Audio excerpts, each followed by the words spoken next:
매일 아침 늘 같은 길로 출근하시죠? 아마 같은 카페 앞을 지나고 늘 보던 편의점을 스쳐서 같은 지하철역으로 들어갈 거예요. 그런데 정말 어제 풍경이랑 오늘 풍경이 똑같을까요? 어느 날 문득 정신 차리고 보면, 어? 저 모퉁이 카페가 바뀌어 있네? 싶을 때가 있어요. 간판은 작아졌는데 사장님이 직접 로스팅한 원두향이 술술 나고 벽에는 동네 사람들 그림이 걸려 있고요. 바로 여기가 오늘 우리가 할 이야기의 시작점입니다. 자, 한번 같이 생각해봐요. 진짜 혁신, 진짜 창의성이라는 거. 대체 어디서 태어나는 걸까요? 우리가 의뢰 생각하는 그런 번쩍번쩍한 곳들. 정말 거기가 정답일까요? 보통 창의성 하면 딱 떠올리는 이미지, 바로 이런 거 아니겠어요? 뭐 실리콘밸리의 잘 나가는 스타트업이라던가 모든 게 완벽하게 통제된 최첨단 연구실, 어마어마한 자본이랑 천재들이 모여있는 바로 그런 곳 말이죠. 근데 어쩌면 여긴 어때요? 사람들로 막 북적이고 조금은 지저분해 보이기도 하고 도무지 예측할 수 없는 일들이 불쑥불쑥 터지는 우리 동네 골목. 정답은 의외로 이런 곳에 있을지도 모릅니다. 자, 그럼 본격적으로 한번 파헤쳐 보겠습니다. 우리가 창의성에 대해 가지고 있던 아주 큰 오해 하나를 깨부수는 것부터 시작해 보죠. 네, 핵심은 바로 이겁니다. 우리는 어쩌면 창의성의 진짜 발원지를 완전히 잘못 알고 있었던 거예요. 무슨 거창한 계획이나 막대한 자본이 아니라 우리 삶의 진짜 현장인 바로 이 동네에 그 비밀이 숨어 있다는 거죠. 아니, 돈도 없고 공간도 좁은 동네에서 어떻게 창의성이 나와? 이렇게 생각하실 수도 있어요. 근데 바로 그게 핵심입니다. 정말 역설적이게도 창의성은 바로 그 제약을 자양분으로 삼아 쑥쑥 자라거든요. 연구실과 동네의 가장 결정적인 차이점이 뭐냐면요. 바로 피드백의 속도입니다. 연구실에서 나온 아이디어는 세상에 나오기까지 몇 년이 걸릴 수도 있잖아요. 근데 동네 가게에서 내놓은 신메뉴는요. 바로 오늘 점심에 손님들한테 평가를 받죠. 이 즉각적인 반응, 이 엄청난 속도감이 진짜 혁신을 만들어냅니다. 자, 표를 한번 보세요. 모든 게 통제된 환경의 연구실에서는 새로운 발명이 나올 수 있겠죠. 하지만 모든 게 불안전하고 실제 사용자들이 매일매일 즉각적으로 반응하는 동네에서는요, 우리 삶을 바꾸는 진짜 혁신이 탄생하는 겁니다. 왜냐? 이론이 아니라 생활 속에서 바로바로 검증이 되니까요. 그렇다면 사람들을 막 끌어당기는 그런 멋진 동네들은 대체 어떤 비밀 공식을 가지고 있는 걸까요? 지금부터 실제 사례들을 통해서 그 공식을 한번 해독해 보겠습니다. 먼저 홍대입니다. 90년대에 아시다시피 가난한 예술가들이 싼 임대료를 찾아서 이곳으로 모여들었잖아요. 돈을 벌려고 온 게 아니었어요. 그냥 작업할 공간이 필요했을 뿐이죠. 근데 그들의 자유로운 활동이 사람들을 불러 모았고 정말 누구도 의도하지 않았지만 어마어마한 상권이 만들어진 겁니다. 반면에 연희동은 완전 정반대 전략을 썼어요. 크게 벌자가 아니라 오래 하자. 우리 동네 망치지 말자. 이거였죠. 그래서 일부러 간판도 작게 달고 SNS 마케팅도 막 요란하게 하지 않았어요. 근데 이상하게도 이 조용한 전략이 사람들의 마음을 사로잡았고 폭발적이진 않지만 아주 단단한 동네가 되었습니다. 성수동 이야기는 해석의 힘이 얼마나 대단한지를 보여줘요. 낡고 버려진 공장지대. 누군가의 눈에는 그냥 철거 대상이었겠지만 다른 누군가는 이걸 시간이 쌓인 개성 있는 공간으로 본 거죠.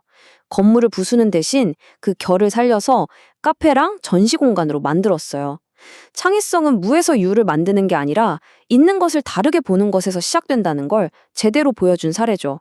이렇게 성공한 동네들을 쭉 보니까 공통점이 있더라고요. 바로 이 CDD 프레임워크입니다. 자, 첫째는 C, 캐릭터. 그 동네만의 뚜렷한 정체성, 색깔이 있어야 하고요. 둘째는 R, relationship. 사람들 사이에 끈끈한 관계가 형성되어야 해요. 셋째, E, experience. 그냥 물건만 띡 파는 게 아니라 기억에 남는 경험을 줘야 한다는 거죠. 넷째, A, accessibility. 찾기 쉽고 걷기 편한 건 기본이고요. 다섯째, D, diversity. 다양한 가게와 사람들이 섞여서 지루할 틈이 없어야 합니다. 그리고 마지막으로 제일 중요한 I, identity keeper. 바로 동네의 본질과 영혼을 지키고 이끌어가는 터줏대감 같은 사람들이죠. 이 6가지가 조화를 이룰 때 비로소 사람들이 열광하는 멋진 골목이 탄생하는 겁니다. 자, 그리고 또 하나의 진짜 중요한 공식이 있습니다. 이건 곱셈 공식인데요. 독특한 공간, 즉 건축, 그리고 그곳을 채우는 이야기, 컨텐츠, 마지막으로 사람들의 연결, 커뮤니티, 이 세 가지가 더하기가 아니라 곱하기로 만나야만 비로소 사람들이 계속해서 찾는 동네가 됩니다. 만약에 건축만 삐까뻔쩍하면 어떻게 될까요? 그렇죠. 요즘 말로 인스타그래머블 해서 사진만 딱 찍고 그냥 가버립니다. 컨텐츠만 있으면요, 금방 소비되고 질리죠. 커뮤니티만 너무 강하면 그들만의 리그가 돼서 외부인이 끼어들기가 너무 어렵고요. 이 세 가지가 반드시 함께 시너지를 내야만 지속 가능한 매력이 생기는 겁니다. 하지만 이게 그냥 무조건 성공하는 마법 공식은 아니에요. 한때 성공 신화의 대명사였던 한 도시의 사례를 보면 우리는 더 중요한 교훈을 얻을 수 있습니다. 바로 미국 포틀랜드입니다. 포틀랜드를 계속 이상하게 유지하자. 이 슬로건 한번 들어보셨죠? 이걸 내세워서 로컬 브랜드와 개성을 지키면서 전 세계적으로 엄청난 명성을 얻었던 곳이에요. 로컬리즘의 성지라고 불렸던 그 포틀랜드가 지금은 심각한 위기를 겪고 있습니다. 범죄율은 치솟고 가게들은 줄줄이 문을 닫고 있죠. 도대체 무엇이 문제였을까요? 포틀랜드의 가장 큰 문제는요, 멋진 철학은 있었는데 이걸 지켜낼 시스템이 없었다는 겁니다. 첫째, 갑자기 동네가 뜨면서 사람이 몰려드는데 이 성장을 관리할 체계적인 정책이 없었어요. 둘째, 창작하는 사람, 비즈니스하는 사람, 그리고 주민들에게 꼭 필요한 식당이나 세탁소 같은 필수 업종들이 서로 연결되지 못하고 따로 놀았습니다. 셋째, 로컬을 지키려면 돈이 필요한데 튼튼한 재정 엔진을 만드는 데 실패했죠. 그리고 가장 결정적으로 위기가 닥쳤을 때 평소처럼 느긋하게 대응하다가 골든타임을 그냥 놓쳐버린 겁니다. 자, 이제 이 모든 이야기를 지금 바로 우리 현실로 한번 가져와 볼게요. 인공지능이 모든 걸 바꾸고 있는 이 시대에 왜 하필 동네가 더 중요해지는 걸까요? AI는 정보를 기가 막히게 정리하고 사람들을 연결해주고 내 취향에 맞는 상품을 추천해줄 수 있어요. 하지만 삶 자체를 만들어내거나 진짜 얼굴 보고 쌓는 관계를 만들거나 나만의 독특한 취향을 구축해주진 못하죠. 골목에서 느껴지는 온도, 갓 내린 코티 향기, 단골 가게 사장님과의 농담, 이런 감각적인 경험의 가치는 AI 시대에 오히려 더 귀해지고 더 비싸질 겁니다. 그래서 오늘 여러분께 이 챌린지를 한번 제안해 봅니다. 뭐 거창한 거 아니에요.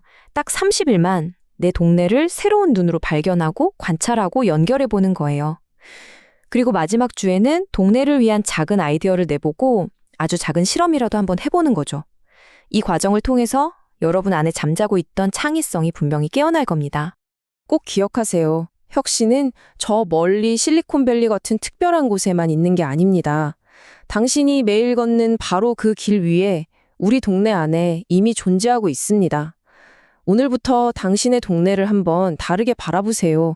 어쩌면 모든 해답이 바로 그곳에 있을지도 모릅니다.